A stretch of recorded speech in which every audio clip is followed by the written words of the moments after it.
friends? This is Free Opinion, bringing you my free opinion. Now, I believe I said in my last video I was going to do one about Pennsylvania because I live here, okay?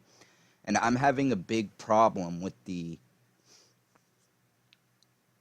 straight up fraud that's been going on. See, here's the thing. They keep saying, oh, there's no evidence of anything. But if you look at a affidavit, affidavits are admissible in court if you are to testify.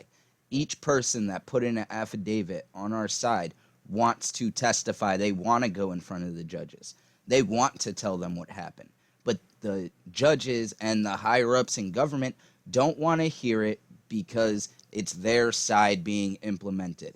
If they were doing this against Trump, if it was Trump that cheated in the election, you know how quick everybody on the left would be coming down on him? But let me get to this actual story. I'm sorry that I just had a little tangent there, but let's go. Up to 280,000 ballots disappeared after trip to Pennsylvania from New York, admits Amistad Project director. All right, so as many as 288,000 ballots for the 2020 U.S. election disappeared in Lancaster, PA, after being transported by truck from New York, according to Philip Kline, the director of the legal group Thomas More Society's Amistad Project. So here's the problem I'm having, okay? Why are we bringing ballots from New York to Pennsylvania for the Pennsylvania election? Hundreds of thousands of them at that. Let's keep reading. Kline, a former district attorney and Kansas attorney general, said he received evidence that between 130 to 280,000 completed ballots for the 2020 general election had been shipped from Bethpage, New York, before the ballots and the trailer in which they were shipped disappeared. On October 21st, Kline cited statements from a U.S. Postal Service subcontractor whom he described as a whistleblower. So here's another guy that works for the postal office saying, hey guys, this is what happened. I will sign a sworn affidavit. I will testify in court. But, like always, the left is like, nothing to see here. That's all lies. Then let them testify. Then bring it in front of judges. If they're lying, bring it in front of the judge. They've already signed sworn affidavits. They will go to jail for perjury. Why don't you all want to do that, though? Let's keep going. Kline also asserted in a statement that Postal Service workers were engaged in widespread illegal efforts to influence the election. At least one whistleblower said that they transported thousands of pre-filled ballots across state lines, which, if true, would be a federal crime. His group made an estimate of the number of ballots that disappeared. Kline said that the group will share the information with law enforcement, including the FBI, U.S. attorneys in other areas, and local precincts who are aware of our evidence. Neither the FBI nor the U.S. the Postal Service immediately responded to requests from the Epoch Times for comment. The man identified by Kline as the whistleblower, Jesse Morgan, a truck driver for the USPS subcontractor, said at the news conference that he was driving a truck filled with up to 288 ballots on October 21st. According to Just the News, the truck and ballots disappeared from a USPS depot in Lancaster after he dropped it off there, he said. Morgan added that the Postal Service personnel exhibited odd behavior, grossly diverted from normal procedures and behavior on that day.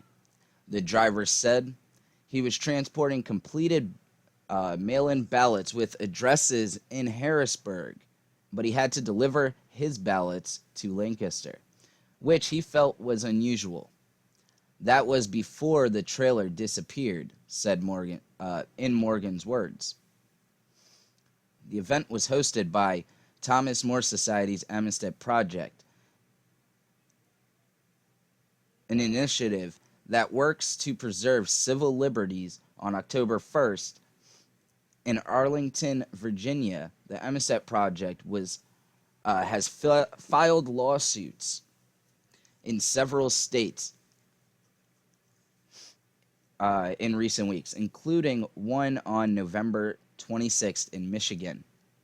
Another USPS whistleblower, Ethan Pease,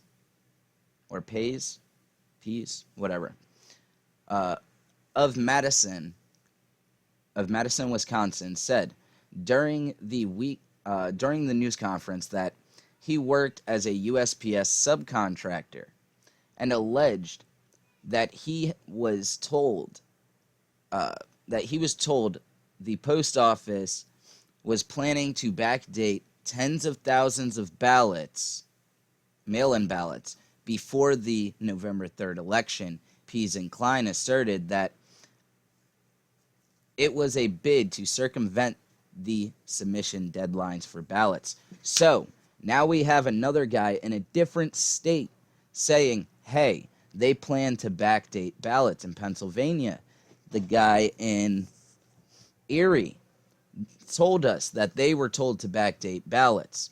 The person in Michigan, in my last story, testified that she was told, as other workers at the counting centers, to backdate ballots. This is illegal. How is it that the FBI hasn't already been on this?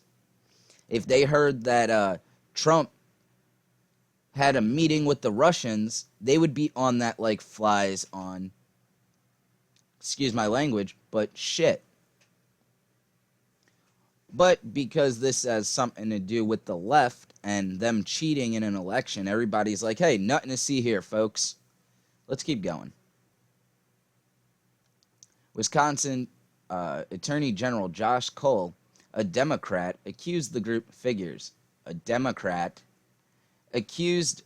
of trying to disenfranchise voters in a previous lawsuit filed by Kline about alleged systematic efforts in the election to evade voting laws, which we already know that they weren't checking. They were not verifying signatures in any of these states, any of these blue states. They were not checking IDs in a lot of these states. They were telling people to backdate ballots. You know who's really being disenfranchised? Me and every one of you that legally voted when they pumped these fraudulent ballots into the system to water down our vote. Let's read the rest of the story. Kline said his group has reached out to attorney generals in Pennsylvania, U.S. attorneys in Pennsylvania and New York. In a statement, the Amistad Project stated it obtained sworn testimonies that suggest that over 300,000 ballots are at issue in Arizona, 548,000 in Michigan, 204,000 in Georgia, and over 121,000 in Pennsylvania. Folks, like I said, we are in an information war. They don't like the things that I am saying. I have had, in the past, videos get throttled to where when I'm normally getting 60, 70 views on, it drops down really fast and they have a warning in front of my video saying that my claims are disputed. Well, the claim that the election was fair and free is disputed, so you guys should be disputing that. You guys should be saying, hey, you know what? There is a lot of weird things going on. But no, the left and these tech overlords like to keep all the information from you, the people. If you want to hide information, put it in a book. In this case, you want to hide information, keep the news cycle saying the same thing on all of the major news networks.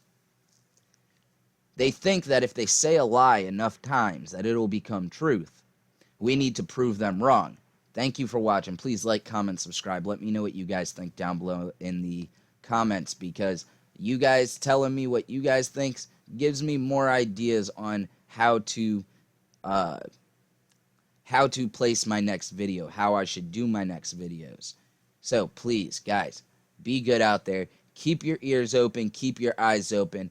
And right now there is a there's a hearing in Nevada. Go watch it.